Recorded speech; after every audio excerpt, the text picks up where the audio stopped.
Hi, Joyce. Hi, Hello. Katherina. Hi, how are you? Very nice that we're here today to share the Healthy Minds Through Smart Technologies presentation. Very welcome to everybody. This session is about e-mental health, and my name is Katherina Martin. I am an expert on e-mental health with more than 20 years of experience in developing, researching, and implementing digital programs for emotional, behavioral, and e-mental health. I am also the head of Smart Technologies at Philips. We're going to be focusing today on the present and the future of e-mental health and how to help you successfully develop and implement digital programs. We're going to look at 5 areas of interest. First, how digital programs can help to fight the mental health pandemic. Second, learn key steps to develop e-mental health programs. Third, basic components of a digital program for emotional, behavioral, and mental health. Fourth, innovation themes and smart technologies to unlock value for people and professionals. And finally, we're going to talk about future directions. Okay, interesting. Nice.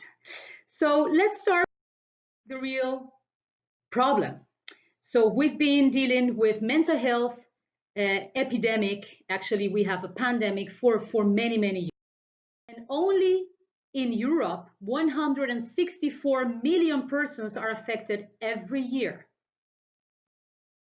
And that costs only on depression a loss of productivity about 77 billion euros annually in the European Union. So the problem is a little bit more complex because we are not only facing a mental health epidemic, but we have a remarkable shortage of professionals to treat people in need. And on top of that, we have a lot of stigma related to these mental health conditions. Katherina, can I ask you something? Sure. So you're talking about an epidemic, right? And I think that what you mean to say is that it's huge and it's worldwide. Yes. But the idea of an epidemic also for me, maybe because of Corona, has this contagious idea in it. Would you also say that mental health deterioration is contagious in a way, or that it affects more, that it spreads?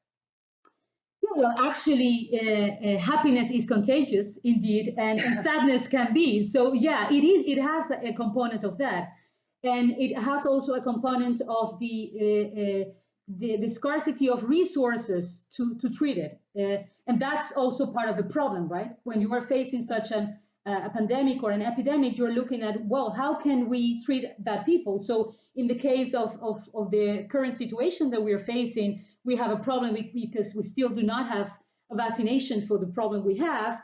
But in this case, we also have a mental health gap that we need to approach, and predominantly is because we are treating people with professionals today. So it's really interesting, the comparison you're making. Absolutely. Yeah. Yeah. So the main reason why we're touching upon this topic today on e-mental health is because e-mental health can be part of the solution for this problem. And just before we get into the topic, let's go through the definition of what is e-mental health. E-mental health. And predominantly it's been defined as the use of information and communication technology, so all our ICT operations, and in particular the many connected smart technologies to support and improve mental health, so not only to treat it. And there have been a lot of developments and research about e-mental health in the last 2 decades, and very concrete benefits have been found.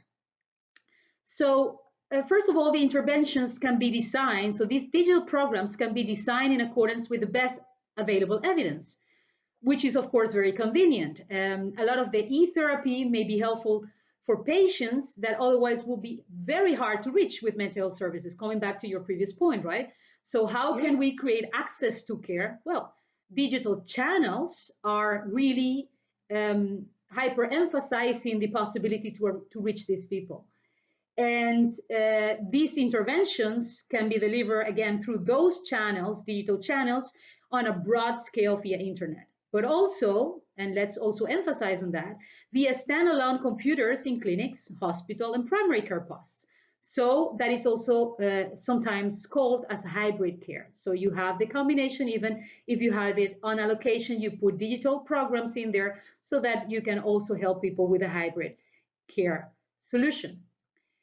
The dissemination of psychoeducation, prevention, and awareness programs is really, really good through these channels. Of course, because we want to prevent instead of only curing. So that's also a very important opportunity and benefit. And finally, many digital mental health programs have been proven to be cost effective and can reduce costs to the population and patients. Nevertheless, even though we know from research that we have all these benefits, still we have many individuals around the globe with psychiatric disorders that remain untreated. And that is what the World Health Organization has described as the treatment gap, the mental health gap. And the way to narrow this gap is through a wide-scale, low-cost implementation, predominantly of eMentalHealth, to actually internationally reach the people in need with evidence-based solutions. And that is also something very interesting about the mental health gap, because the mental health problem of epidemic is not only affecting our mental health situation, but mental health is also affecting, of course, physical health. And as reflected by the definition of health in the World Health Organization Constitution, mental health is a fundamental to health because health is a state of complete physical, mental, and social well-being, and not merely the absence of disease of infirmity. So it is very important to understand that by not treating this gap, we are also affecting our physical health. And Katherina, do you then include, obviously you include depression because you already mentioned that, and also maybe other things that can be diagnosed. But do you also include just feeling well, or the feeling of well-being of people who do not necessarily have a diagnosis? Sure, absolutely. People with complaints, but also focusing on the positive psychology part, on the positive part where you want to emphasize on the healthy living, on the preventive part as well. Absolutely. Okay. Sure. And that's a very nice bridge to the e-mental health development, because indeed it's much broader than only for people having already conditions. And look at it from a step care model perspective. So what you see on the screen is what we call at Philips the health continuum. So we like to visualize healthcare as a continuum, since it suggests the notion of continuous care, as you were mentioning, Joyce. And it becomes very compelling when one thinks of this continuum as being all connected. We are convinced that this connected world is vital to take a holistic and seamless view of the end-to-end patient journey. And that's why we need to start with healthy living, going through prevention, diagnostic treatment, and finally go to home care. If we put on top of this the step care model, which is the system of delivering and monitoring mental health treatment so that the most effective, yet less resource-intensive treatment is delivered first, and only stepping up to intensive specialist service as required, and depending on the level of patient distress or need. So what you see happening is that the more we go up in the step care, the more treatment intensity and individual health gain appears, but at the same time, the higher the costs are. And the more we are focusing on the healthy living and universal prevention, the more self-advocacy and client autonomy we can promote with lower costs. So in this way, you can also see that the development of e-mental health is focusing also on all these different steps. And today we can say that there are evidence-based digital programs for mental health conditions for every single step of a step care model. So it's very interesting to look at the literature to find all the evidence that there is in there from all these perspectives. I find it nice to see that in that slide, the word connected has a double role, because it refers to the fact that in all stages, the results are connected to each other, right? If you have preventive health and you apply that, chances are lower that you'll get to the next stage. So that's connected, but it's also connected through the technology. Yes, exactly, both, absolutely. Very important to remark that. So it's connected in the care and in the flow, but it's also connected in the technology, absolutely, because all these, the new technologies and the new possibility of the smart technologies in particular are predominantly being connected with the internet. So that's true. And what we see now, Joyce, on the screen is a very interesting new way of looking at it. This is a figure that depicts the pieces of the puzzle. It's a new framework from understanding digital technologies and mental health. This has been delivered in the context of the World Innovation Summit, which happened very recently. And what you see here is that the authors have identified the framework, giving a simplified overview of the current digital mental health landscape and highlighting 10 key areas of innovation. And many of the best examples integrate several of these applications into one platform and bridge the divide between consumers and professionals, so the citizen and the professional. And it's very interesting because you see again the promotion and prevention, the prediction and assessment, the interventions and the monitoring and management as a flow, and they compare that saying promotion and prevention is predominantly for population level, so what we call in the step care universal prevention. Then prediction and assessment goes more for subclinical conditions, and interventions are for moderate or severe conditions. And this is quite interesting, and I would like to pause here to reflect on that, because if we go back to that health continuum principle, practically, you could say that you can do promotion and prevention, prediction and assessment. You can provide interventions and monitor and management even for people with chronic mental health conditions. So it is indeed interesting to see that you can deliver this in the continuum, but also for a particular population, again, along that continuum as well. And if you want to consume this a little bit more in detail, you of course can pause on this part of the presentation and you can take a look at it. And then afterwards, when we share this presentation, you will get all the different links for the resources. So of course, you can take a look at the entire report of the Digital Mental Health Revolution, Transforming Care Through Innovation and Scale-Up. To continue, I would like to now introduce the eMentalHealth development flow, which depicts each of the steps to manage the development, research, and broad implementation of an eMentalHealth program. Let's start with the first step. Predominantly, we start by identifying a relevant problem that can be either in a big part of the society, a part of the world, and also can be highlighted by exploring some type of trends or episodes and themes that are affecting society and a group of people. And actually, we need to assess if that relevant problem that you see, if there is some evidence that is telling you that it's much more than just a trend in a particular period in time. And then if you see that is really becoming a need, then you can prioritize and then define some dimensions to see which part of the problem you want to address with the idea that you are formulating.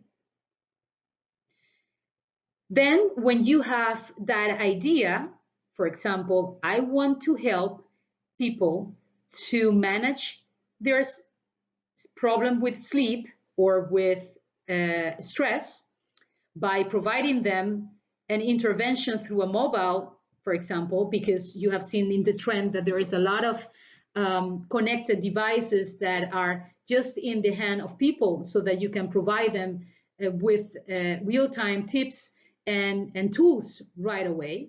then you really need to define on top of that, what is the real value proposition of it?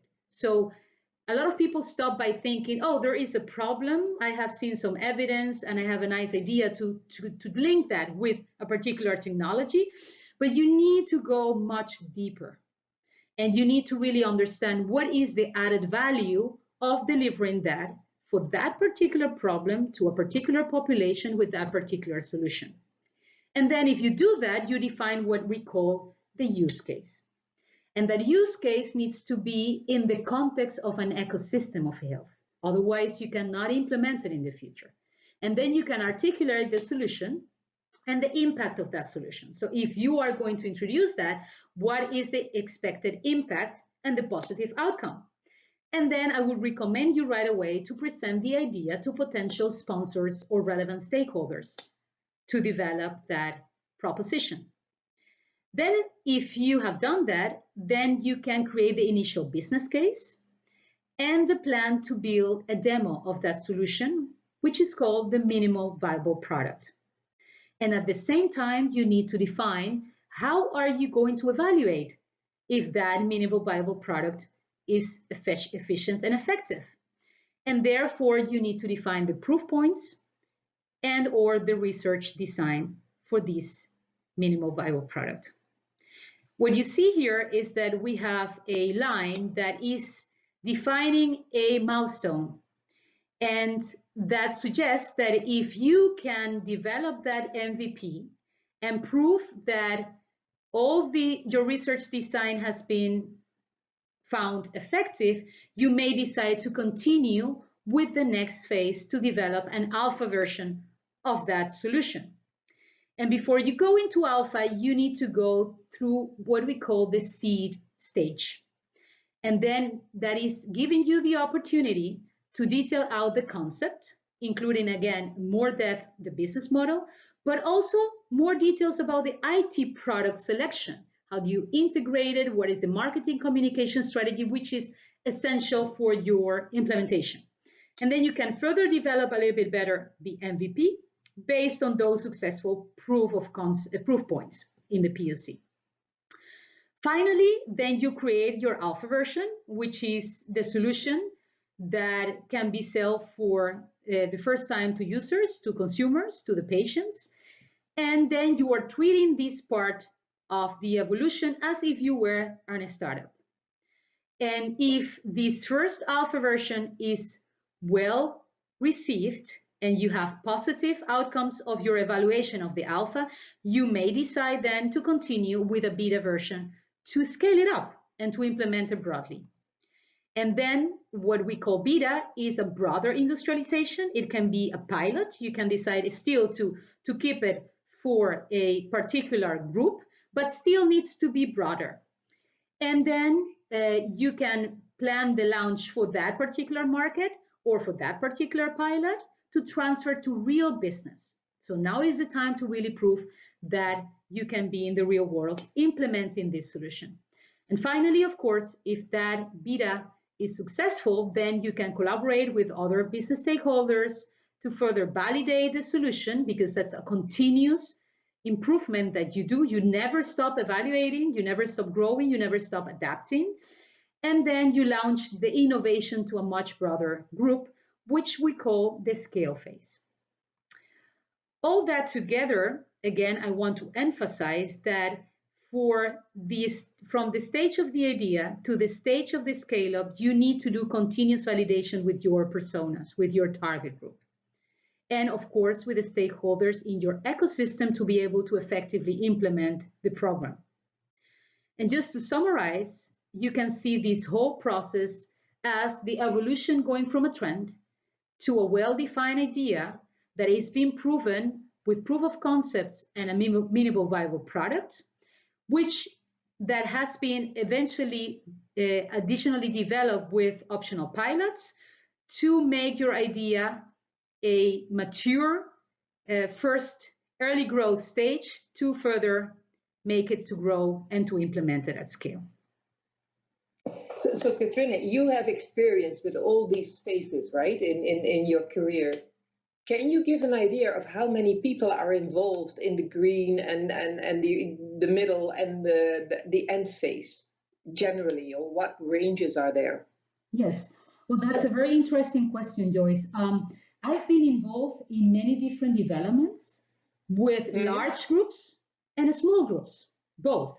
So it also depends on, so actually what I can say is that I've been involved with research institutes, with multinationals, but also with startups. And all the groups are different. What they do have in common, and this is very important to emphasize, is that eMental Health development, it's about a multidisciplinary team. In all the cases, it's not only about the amount of people you have, but the type of profiles you need to have in those teams to make this successful. So you are not only talking about that you need to have only, for example, psychologists or a clinical therapist or psychiatrics or researchers. You need to have also architects, you need to have technology experts, you need to have communication experts. And many times what also you see is that the more you develop eMental Health solutions, the more you become a hybrid person. And that's what we call the eMental Health experts. So very, very important remark. And of course, it depends on the type of idea. So the more technology that is involved, of course, the larger the teams are. But nowadays, what you see also happening is that technology is becoming really a commodity. So really innovative, smart technologies are really being accessible for larger groups. And that was not the case 20 years ago. So that's also the difference. To continue with the eMental Health program development, I also would like to highlight on the eMental Health program components, which are very relevant for any type of development. So let's start with the fact that you always start by thinking about a problem or a need to create an impact, and not the other way around. Not, oh, there is a very cool new technology out there, so let's use it just for the sake of the technology. The technology is just a means to reach to a goal, which should be to solve a problem that there is in society and is affecting people. Then consequently, you think about what is the target group I'm referring to? I want to reach. So for example, you could think about women with stress complaints. And you need to go deeper. So to think about not only about women with stress, but can you really detail out those personas? Can you detail out the demographics of it, their interests, their needs? That's going to be very important. So to target meaningful solutions for them. And then you need to go into the literature and also look at what is the approach or type of treatment that has been proven more effective for this particular target group of personas, or are you combining something new based on that evidence that you want to research out? And on top of that, there is also important to define the type of help. Are we talking about self-help? Do you want to provide blended care, which is a combination of face-to-face with online? And those are very important, relevant items. And there is also a lot of literature referring to evidence on what is effective for particular groups. So also my recommendation is always start doing a very good systematic search on existing literature. And then of course, what are the instruments and channels that you can activate to provide this type of help? So for example, can I activate digital channels to provide a diary or send messages, or provide them with solutions to chat with peer-to-peers or a professional video call, etc. And that's what we call at the end of the day the presentation layer. So you select the presentation layer, the technologies, the interfaces that you are going to apply to combine all these ingredients, all these components to deliver your program. And this all together should be researched, and not only as a black box, but also per component, because at the end of the day, you want to know which components are really being effective in the intervention instead of just providing a full program and not knowing where you need to tweak when you are going to make improvements. And all this together, at the end of the day, should be evidence-based by applying a proper research approach to it. I find it very interesting that of the 5 layers, actually only the last one, the top layer, is directly connected to technology. And moreover, that you say that each of those layers should have its proof points. That is the relevant layer and the relevant choice. And I think that puts a lot of emphasis on other parts than the technology itself. So if we're talking about eMentalHealth, we are a lot talking about, that is the connotation I get, but what I get from this slide is that nevertheless, it's more mental health than the last layer. Sure, absolutely. Because again, a lot of people think, I find a very nice gadget, let's use it. And I always go the other way around. The technology is there to facilitate something that you want to achieve. What is it? Not the other way around. So the time where we were just overwhelmed by all these cool gadgets, I hope it's over. And then they are just there just to support mental health. So very, very relevant point, Joyce, indeed. So just to go a little bit of these components, when we're talking about target group, it is easy to think, hey, we're just talking about population, but population is, of course, divided in many different groups. So your intervention may change if you're talking about a general community or if you're targeting the intervention for the workforce or for children. The same if we are talking about the professional world. I mean, professional is just not just a professional. Of course, is this person predominantly working in primary care or in general hospitals, or is this person in an outreach team, or are they first responders? Very, very relevant. And of course, what we also want to know is that what type of relationship do you want to build between them? And that's part of your target group definition. When we're talking about the personas, again, this is just an example, but again, you want to go much more deeper in knowing this person and defining all the details about demographics, habits, what are their feelings and emotions, where do they live, where do they work, what are their hobbies, even what type of technology they use. Are they on social networks? When do they use social networks? And how do they interact with that? And those details are gonna help you really understand if the choices you are making on the other components are gonna be meaningful to them. And so these personas, they are not necessarily existing people, right? No, indeed. They are more prototypical people that have characteristics that are relevant for your application that you think, and that if you design it for them, it will probably work. If you design it for a number of personas, it will probably work for your complete target group. Exactly. So, I mean, you could use, if you have a focus group and you want to use one profile that you had there and you want to call that person with another name to of course, protect the anonymity, you can do that. But most of the times these people are not real people, but they are created with real input and information from real people. Okay. Yes, and then when you take a look at them, at those personas, then you understand better what type of areas of service delivery they would require and what type of therapy modality you could apply to them. So what are the areas of service delivery? Predominantly for information and psychoeducation. So when you just provide information, tips, education, either for themselves or for their loved ones if they are caregivers. Then screening, assessment, and monitoring tools so that you can fill in some tests to recognize whether or not you may be having some complaints that may lead to some conditions. You also can have monitoring tools so that you can track, for example, feelings or other complaints. And then finally, you step into the intervention when actually, for example, a screening or assessment tool or monitoring can guide you to an intervention. And last but not least, there is a lot of social support that is involved in the area of delivery. that is very important. It goes not only from a community support, but also from peer to peer. And online, there is a lot around this that has been also proven very effective. And the area of service delivery is going to be automatically affected by the choice you make on the therapy modality.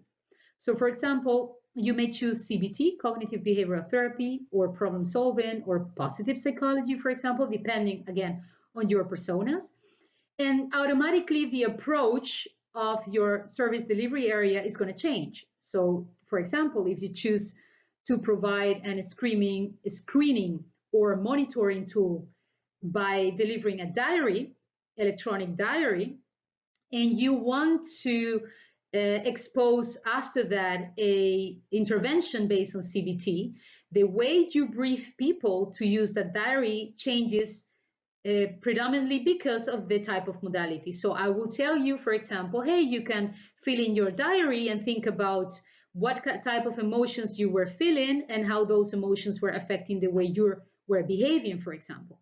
Or if I am much more in the positive psychology intervention, then we may be following your mood, for example, on a screening, or maybe positive things that happen per day, so that you say, hey, write 3 positive things that happened to you today. What was it? What was your contribution to that? And what was a contribution from somebody else to that, so that you can focus on those positive things that are happening in your life. So the instructions of those service delivery areas are going to, of course, change depending on the therapy modality.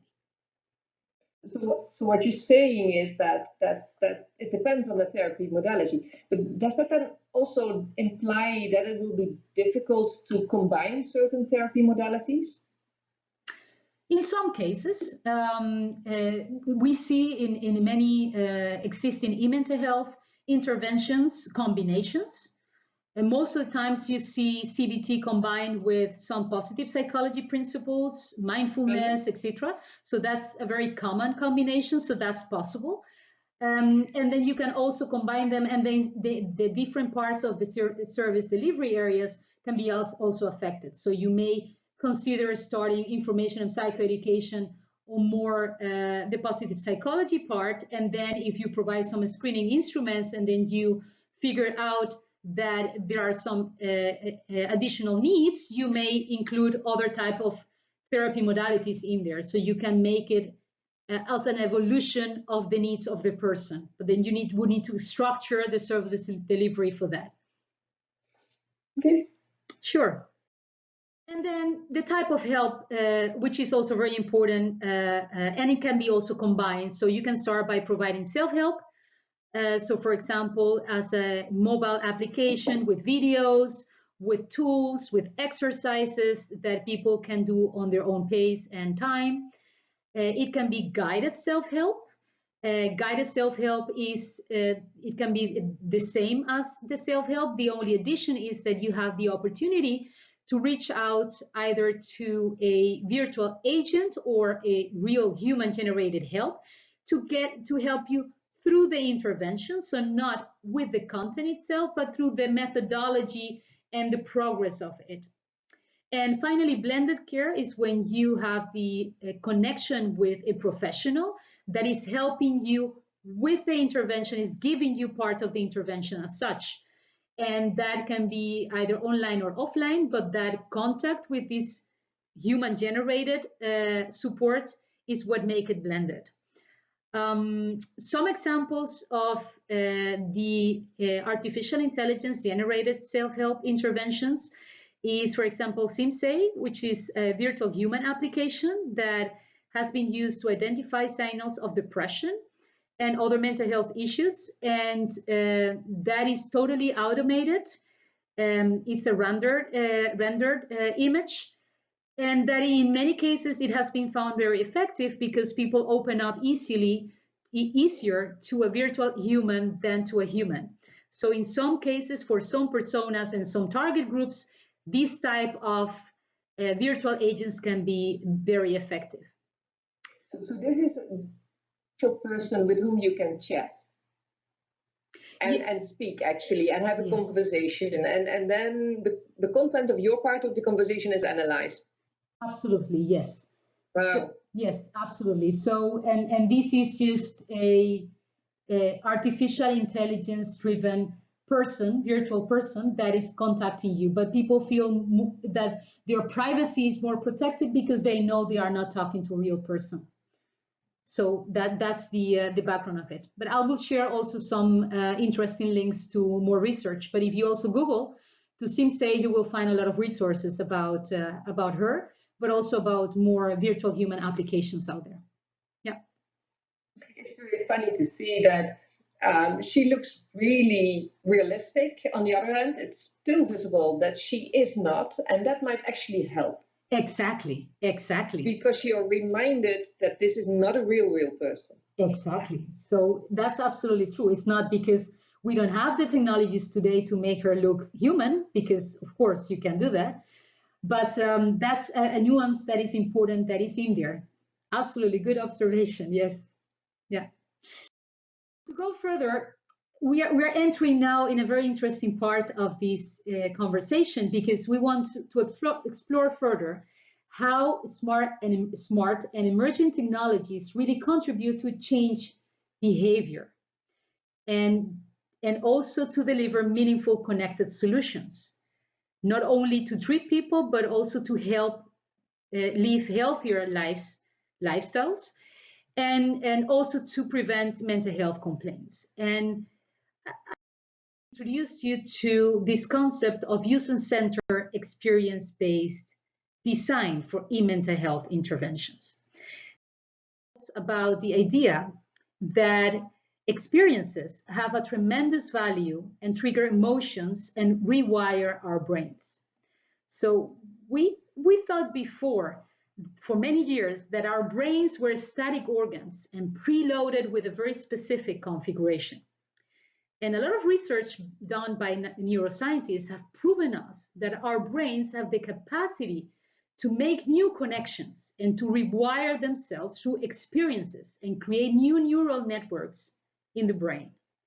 So actually we're making new connections at this moment as we speak, just by experiencing this right now. And this is very relevant when creating these e-mental health interventions with you.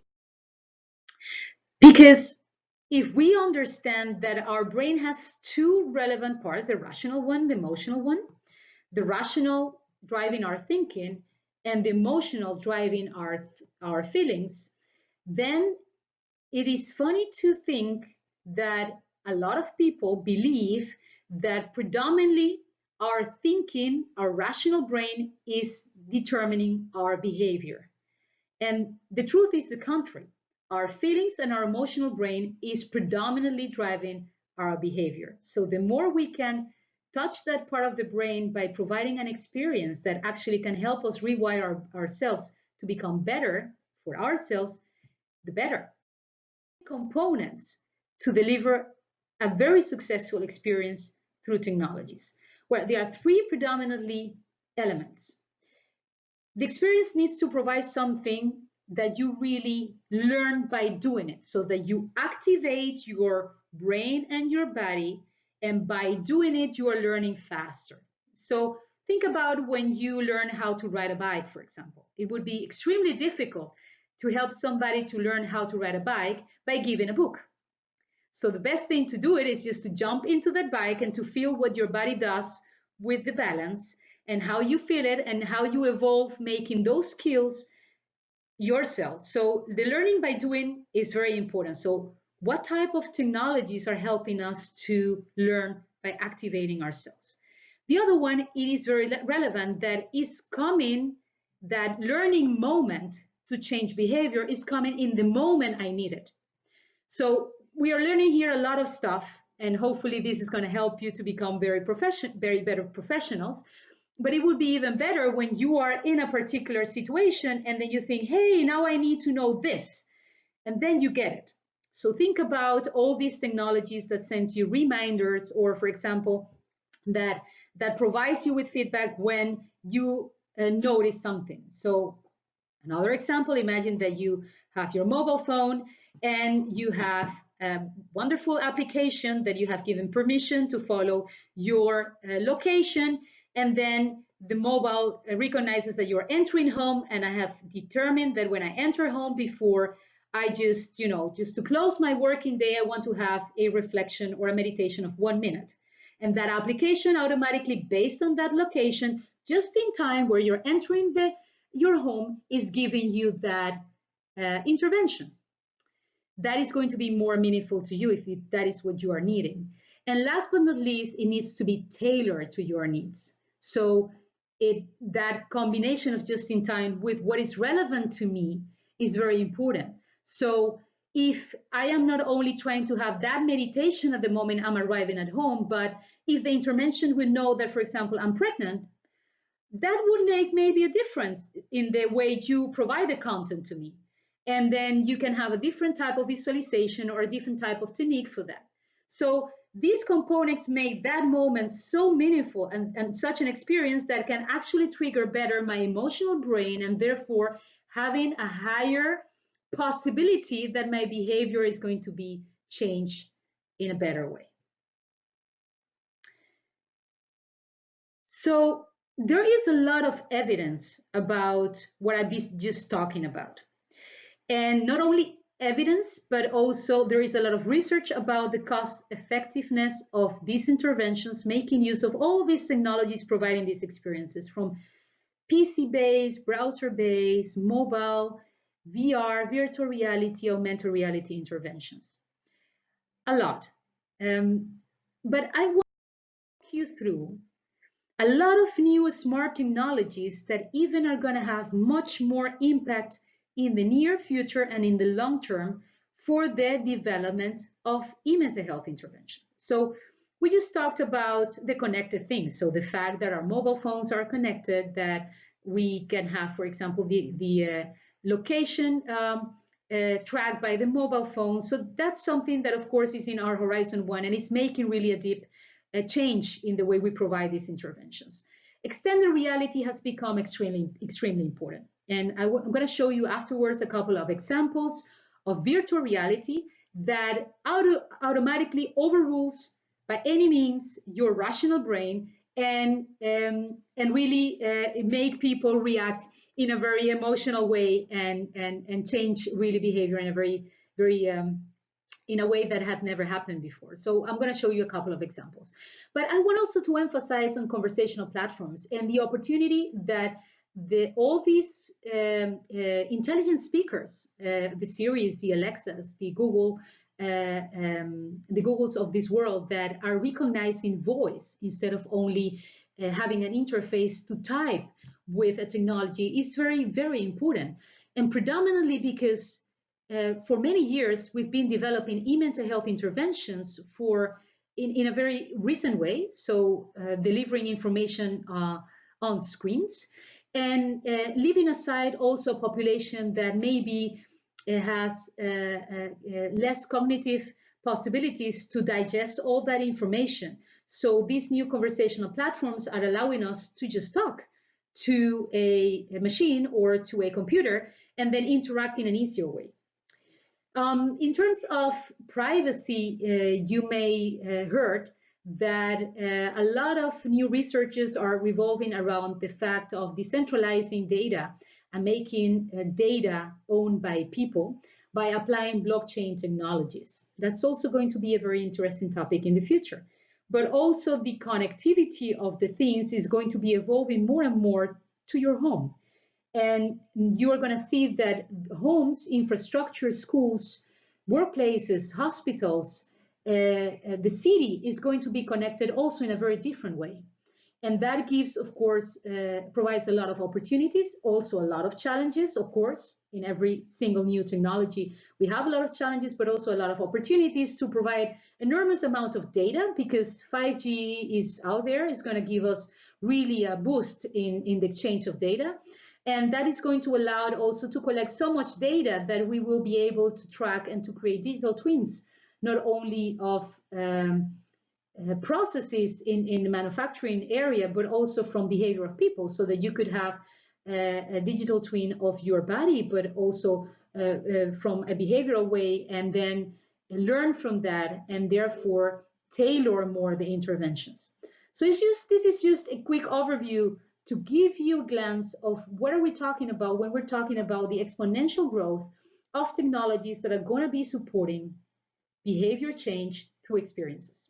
So these horizons that you mentioned, it's obvious that Horizon 3 is further away than Horizon 1, but how can you give an indication of how they are defined, or what are we looking at? Yes, indeed. So what we're looking at is predominantly Horizon is composed by 2 years.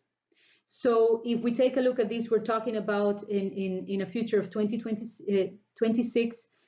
So every jump of a horizon is a jump of 2 years. And also you see that some expectations of the business uncertainty and the evolution of the technology complexity sometimes is really accelerated. So you see that every year we take a look at this and we reevaluate this diagram, because sometimes what we see now is that the extended reality, for example, and the connected homes are very close now to our current horizon, is really moving faster. While we were anticipating that this year much more blockchain will be in place, but then it's going a little bit far away. So because there are 3 types, right? System of engagement, insights, and record that you indicate there. Yes. Can you elaborate a bit on what the differences are? Absolutely. So when we're talking about the system of engagement, is actually the interfaces that are interacting with people. So how do we engage with people empowered by these technologies? And then you will see indeed extended realities, conversational platforms, for example. The system of insights are collecting data to make better decisions and to provide information, to make information out of the data to help us, specifically in healthcare, to provide the best next step. And also to be more predictive than to be in the curative part. And the system of records is responsible to capture data. And those are going to be more and more sophisticated or decentralized, as we discussed with blockchain. Yeah. Yes. Good. So let's get into action and let's take a look at one of the first ones. So let's talk about the extended realities, which is a combination of augmented reality, mixed virtual reality, and wearables all together. A couple of interesting examples for you today, and one of them is the plank. Let me see if I can play it, by the way, real time on this presentation. I don't know if, yeah, that's gonna help. Yeah. So what you see here is a virtual reality game that allows you to step into the highest floor of the building, and the assignment is that you have to walk and jump. And let me tell you something, for the ones that have never experienced this before, 95% of the people that are requested to jump would not. And you can try to help them, to tell them, hey, you're just having your feet on the ground. You are not going to fall from this building. And they would just laugh at you and say, well, I'm not doing that. They even will start somatizing. They will start shaking. They will start sweating. And totally this immersiveness, which is the name, what is happening here, is blocking your rational brain. And then you are just basically reacting from your emotional brain, having such an intense experience, which is at the end of the day what you want to achieve through these technologies, right? For the purpose of the good, that they would not jump. Have you ever tried that? Persons actually that didn't even went out of the elevator. I didn't even step on the plank. I told my legs to do it, but they refused. Yeah, well, I totally understand. That's really, I recommend you.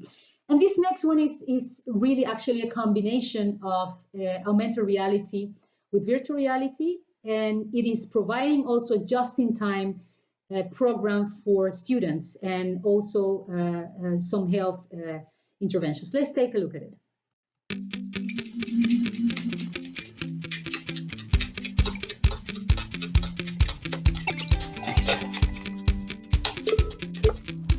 Imagine a giant lava ball that's been flying for billions of years through space, where it is so cold that its outer layers froze to stone.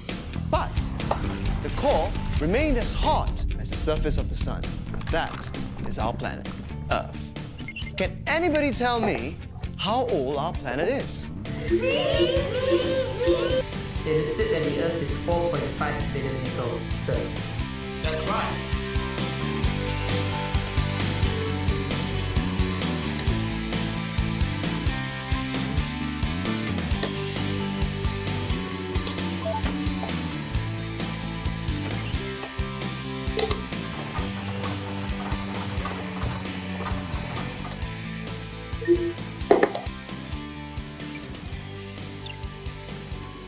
Hello, Malachi. Hi, Professor. Let me take a look. I see. For a 4-cylinder engine, the typical firing order is 1, 3, 4, 2. Try connecting the spark plugs in that order. Thanks, Professor. Hello, and welcome to this new anatomy lesson about the heart. Let's start with a bit of background. In order to survive, our cells consume oxygen.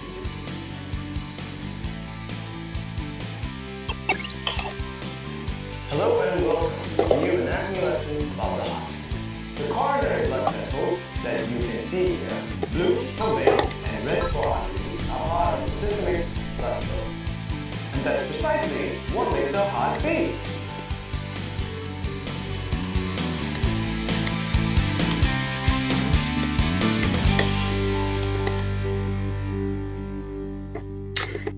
So what is really funny is that when I used to present this before this pandemic, everybody was looking at me like, well, this looks so far away from us. And if you think about what is happening today, the pandemic is giving us it has brought us to a situation where we really need to go into a low-touch economy that is predominantly online driven. And these type of solutions are not only, again, helping us to create experiences, as you saw, that are very accessible, but really creating much more access to care. And that is what is so inspiring about it. And something that is also very interesting for the development of eMentalHealth is that how do you integrate it, for example, within social networks, or how do you use social network technologies, or you inspire yourself to see how you can make those interactions again in a digital world. And I want to present you now what is called Facebook Spaces. And let's take a look at it.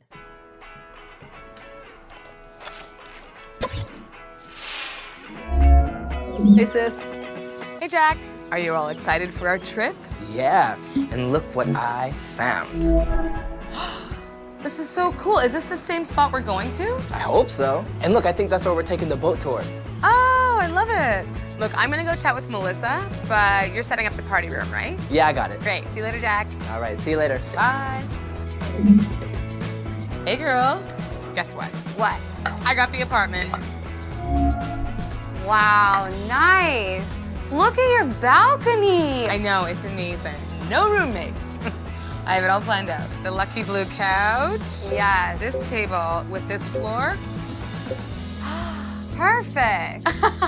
Jack keeps calling me. Can we talk later? Sure. Bye. Surprise! Happy birthday! Thanks, you guys. Happy birthday. No, stop. Don't I don't like the song. Okay, hold this balloon. You know we gotta do it. Birthday selfie! Oh my God. Don't forget your birthday hat. That's a good one. Hey! Look at my birthday hat. So cute. So you can imagine what are the possibilities to really create experiences. So it's not only about substituting the real world with the digital one, because that's not the full purpose.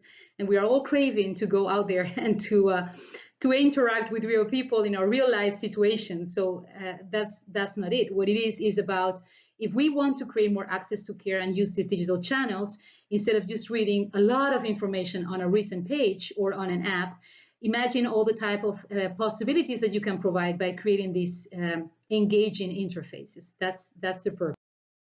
And then another example of a combination of a virtual reality game with biofeedback, which is really just in time. VR is providing, in this case, kids, but it can be also adults, a virtual reality game where they can learn how to meditate and control their breath by wearing a sensor that is going to measure how they are breathing. And depending on the real-time feedback from that sensor, they are going to be able to smoothly swim in the sea and go in the depth of the sea. The less you control your breathing technique, the more you're going just to go down to the sand. And when you start controlling it, you are going to be able to swim with other animals and to explore the undersea. And that is indeed designed to calm people, and then to not only calm by listening to the music, but also to give you the confidence that you are really actually learning how to control your breath, because you are implementing the techniques just in time, right away, and you see the results in that very moment. So that's the main idea of this combination of technologies. And of course, it's a closed feedback loop, right? But it's really very nice to experience, and that makes a whole difference, I guess. Absolutely, absolutely. And it's also what you see in this demo, that before we were developing interventions that were really targeted to one particular group. So for example, kids. Oh, it was a game, so it's more suitable for kids. So what you see with this game is that adults also love it. And teenagers, it doesn't matter. It's out of the sun, and it's really for a broader group. Even elderly people really enjoy doing this type of exercises. So that is, again, going back to that access to a. And just finally, it seems that all this stuff is just made to create safe and secure games for conditions that may not look that serious. But let me tell you that this type of technologies absolutely are being used for serious stuff. And this is an example. Hi everybody. Hi Sophie. On how this doctor is in London and is conducting a surgery through mixed reality. So it's not only about these interventions that seem to be not very complex, so but the these HoloLens technologies itself really allows us to reshape the way we connect people, we communicate with people, and also to be used in teaching and training. Initially, when you put the HoloLens on, it feels a bit strange, but actually within a few minutes, it becomes quite normal. You feel as though you're just discussing cases with people in the same room, for example, like we do in normal hospital practice. We can come in and actually look at this content in full 3D. And obviously when you're working in this case, the medical field, having a full 3D understanding of a situation, for example, is really much more powerful in solidifying how you want to navigate it in your mind.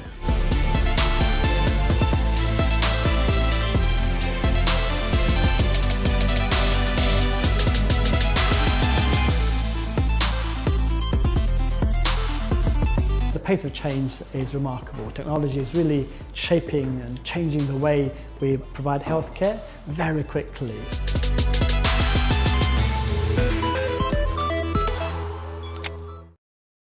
So as what I was saying, it's just not only for uncomplicated situations, but this is really deeply transforming healthcare in all the shapes and the form of that health continuum, and also even in treatment and interventions.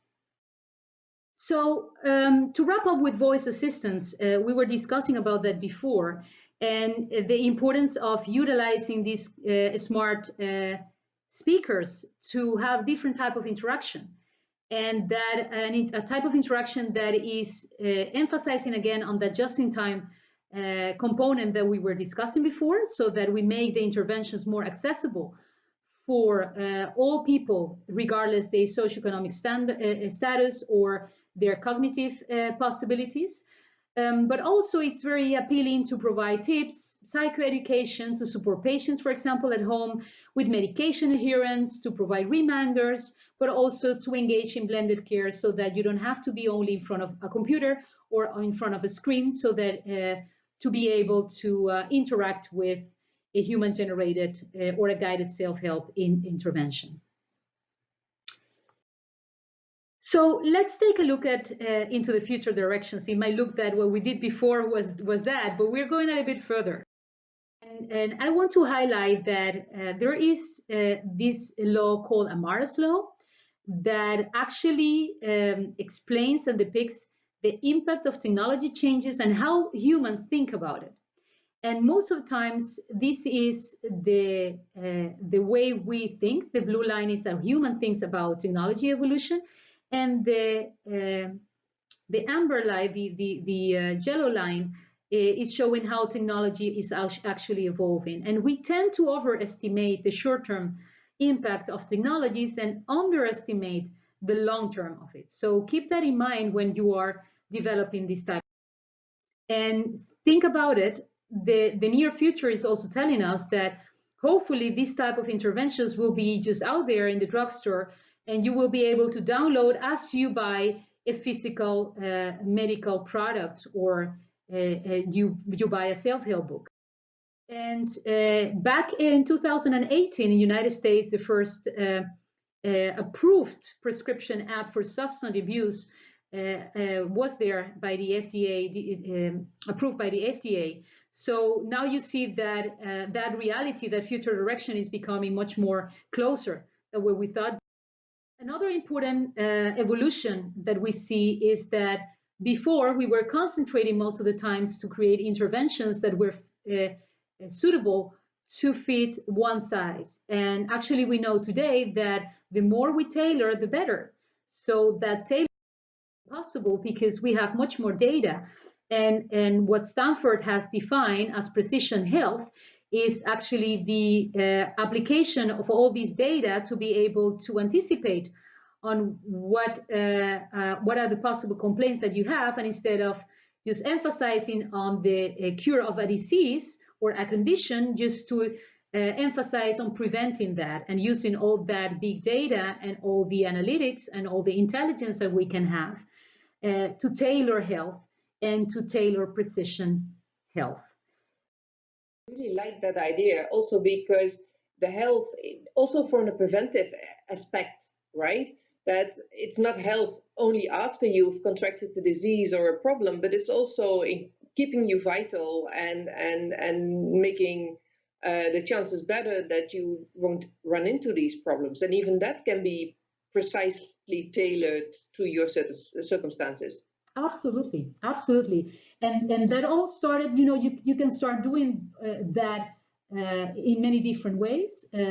What you see on the screen is an example of what Google did back in 2004. They collected for many years just the search that people were doing to words related to influenza.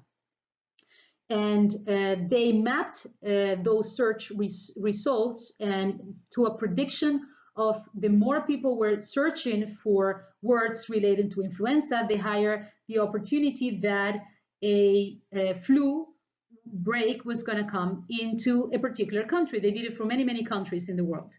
And then afterwards, they mapped that with the facts and the figures of, in this case, historical estimates of influenza, but also with the facts of the national institutes in different parts of the world, and they found out this. So what you see in here is that the Google Flu Trends estimates were matching almost completely the facts and figures from the collected data from the epidemiologic research. So that's really quite interesting.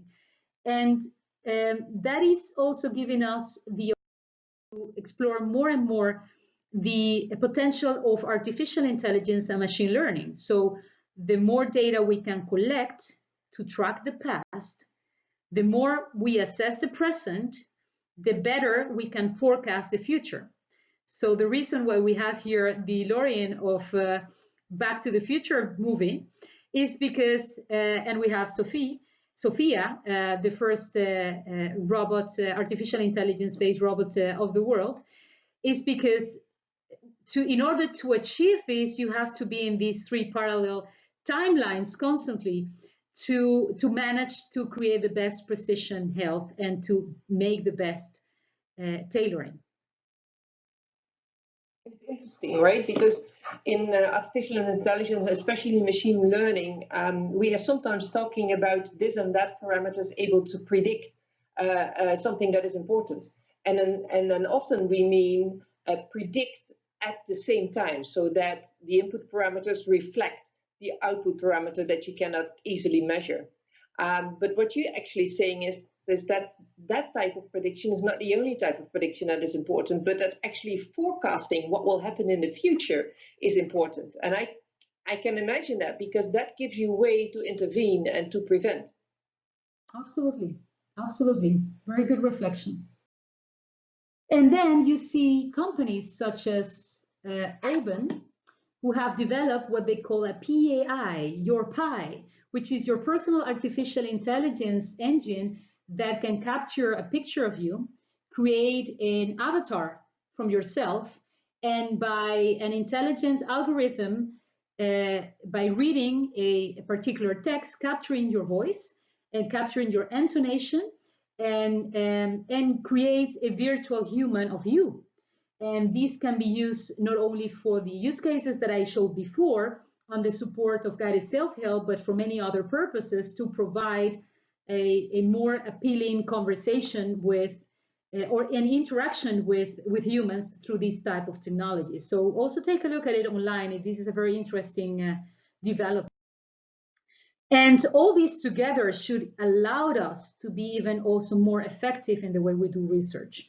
And even though we're just predominantly talking about development in this presentation today, I do want to reflect on the fact that before, back in 2005, for example, when we were conceiving to do a research and a particular study, we were just spending a lot of years collecting data and getting people to get involved in the research to collect the data. And then when we were doing that, we were gathering all the information, we were submitting the grant, then we would have to receive some funding for that. We would have to conduct the study and also collect much more data. And then when we were submitting the application in all this process, the world of technology was just evolving 20 times or 100 times faster than we did in research. So all these technology opportunities should not only be applied to the development of eMental Health, but please also think about how can you apply them to improve the research approaches that we are implementing and all the opportunities that we have to collect data in a better way and also to do more real-time interpretation of that data. So I think that this slide also refers a bit to the presentation that you gave in the beginning with the 5 layers, of which 4 were not technology and the 5th one was technology. And what you then highlighted was that each of those layers has to have its own proof points. Yes. And I think that if you approach a design that way, you can keep gathering the data that you get in and keep finding out whether if you change one layer, what will happen. And I think that is also what you intend to see as a change of research paradigm, right? Absolutely, absolutely. And all those possibilities are going to be augmented, as I mentioned also before, because we are pretty much more connected. And the capacity we have and we will have in the coming years to collect data and to analyze data, to make information out of it, is going to be more and more real time. And 5G is one of those transformations that is creating 1,000 times more bandwidth, that is creating also much more efficiency on that. And those are the opportunities we have there to implement. And that has also given us, and really this is really again future direction, is bringing the new opportunities that if the world is going to be hyper-connected, hopefully in a very healthy way, that implies that the way we look at the world, the common places that we had before and the usages of the objects that we had before, such a car, will change. So take a look at this image, for example. This is a self-driven car. If you're not going to be driving anymore, what are you going to be doing in a vehicle? Because still you cannot teleport yourself from one place to the other. You would have to put your body somewhere to take you to another point. But what do you do in there? And what are the possibilities if everything is hyper-connected to imagine that these type of objects are not just going to be cars anymore, but are going to be experience spots, where you could eventually provide eMentalHealth services while you are driving to a particular location to, again, stimulate that experience.